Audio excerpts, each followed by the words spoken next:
দেখো সব দুম্বা। কি খাসি না দুম্বা ভাই? এগুলো গরু গরু সব গরু। ও খাসি আছে না? খাসি আছে, খাসি ভিতরে, খাসি মজা মতো। মজা না? এই হচ্ছে সৌদি আরবের রিয়াদের বাথা বাথা বাঙালি মার্কেট।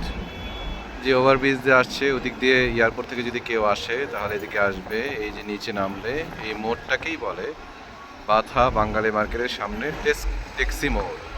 যত ট্যাক্সি সব এখান থেকে পাওয়া যায়, প্রাইভেট গাড়ি পাওয়া যায়, ওই যে প্রাইভেট গাড়ি সব পাওয়া যাচ্ছে। এই বাসটা আসলে মূলত বাঙালি মার্কেটের আখড়া।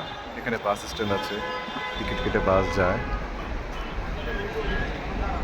সব বাঙালিরা রিয়াদে যারা আসে তারা এখানেই আসে, বাথা বাঙালি মার্কেট এই নামে এটা পরিচিত। এখানে সব বাঙালিরা থাকে। এই দিক দিয়ে আরেকটু সামনে চলে গেলে ওখানে স্টেশন আছে, মেট্রো রেলের স্টেশন, আন্ডারগ্রাউন্ডের স্টেশন। যারা প্রথমে বাঙালিরা আসে বাংলাদেশ থেকে, যদি রিয়াদে আসে তাহলে তাদের অবস্থান এখানেই, আশেপাশেই কোথাও কোনো না কোনো বিল্ডিং হবে। এটা আসলে অনেকটা বাংলাদেশের গুলিস্তান এলাকার মতো। গুলিস্তানে মানুষ যেরকম ক্রাউডেড মানুষ, এখানেও সব সেরকম ক্রাউডেড, মানে অনেক মানুষ একসাথে এখানে থাকে। গুলিস্তান বুঝতে পারছেন, গুলিস্তান যেরকম হয় বাংলাদেশের, এখানকার আইন শৃঙ্খলাও ঠিক সেরকম। সৌদি আরব হিসেবে যে আইন শৃঙ্খলা খুব ভালো তা না। এখানে বাঙালি, অবৈধ বাঙালিদের আস্থানা প্রচুর।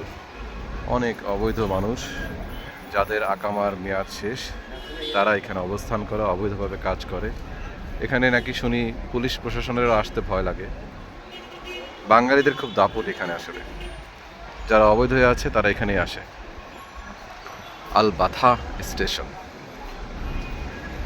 ঠিক আছে, রিয়াদ থেকে আবার পরে কথা হবে ইনশাআল্লাহ। আল্লাহ হাফেজ।